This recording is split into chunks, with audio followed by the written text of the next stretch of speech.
This is the history of Bluetooth and how Bluetooth works. Bluetooth was introduced commercially in 1999 in the form of a hands-free headset. The technology itself, however, was invented in 1994 by Dr. Jaap Haartsen as a means to replace outdated telecommunications cables. The intention was to find a low-powered way to send a signal over a short distance, and Bluetooth fit the bill. As the potential applications of the technology became better known, it grew in popularity. Sony Ericsson developed the first Bluetooth-enabled cell phone in 2000 with the T36, although it wasn't until the release of the revised T39 in 2001 that Bluetooth phones officially hit store shelves. Bluetooth 1.0, as it is now known, had a few issues.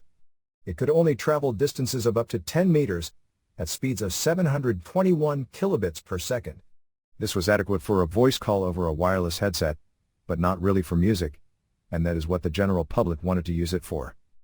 Since Bluetooth 1.0, the standard has undergone numerous revisions in an attempt to improve both speed and range. In 2004, Bluetooth 2.0 was released, offering speeds of up to 1 megabit per second, or 3 megabits per second with EDR, enhanced data rate at distances of up to 30 meters. In 2013, Bluetooth LE Low Energy was introduced, and it changed the way we approach the technology. Whereas the entire focus before had been on increasing signal strength and range, LE was intended for products such as fitness trackers that really only require a weak signal. Under the current standard, Bluetooth 5.0, the max connection speeds are 3 megabits per second with EDR for classic Bluetooth and 2 megabits per second for LE. The max range is right around 240 meters for both. Basically, Bluetooth is all about the sending and receiving of data. You have two devices that need to communicate information, and Bluetooth provides a way for them to do that, without the need to connect them via wires. Let's take a look at how exactly this happens. A Bluetooth-enabled device sends out a radio frequency signal between 2.4 and 483.5 GHz.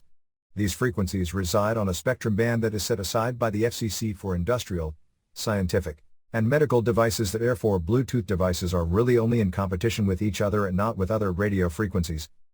Bluetooth devices utilize something called spread spectrum frequency hopping. With spread spectrum frequency hopping, a Bluetooth transmitter changes the exact frequency at which it's broadcasting, while still staying within a given range. Bluetooth devices change their frequency 1,600 times per second, so even when there is a brief period of overlap and interference with another device, it lasts for just a small portion of a second. Once the first Bluetooth device sends out its signal, it can then be picked up by any other Bluetooth-enabled device within range. If there is a recognized or paired device present, the two devices can connect to one another automatically. Otherwise, the pairing process must be initiated.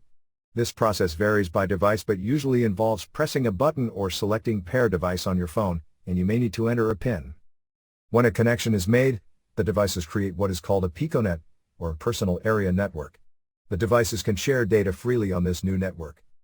The network also prevents interference from nearby networks, so you can use multiple Bluetooth devices simultaneously in close proximity.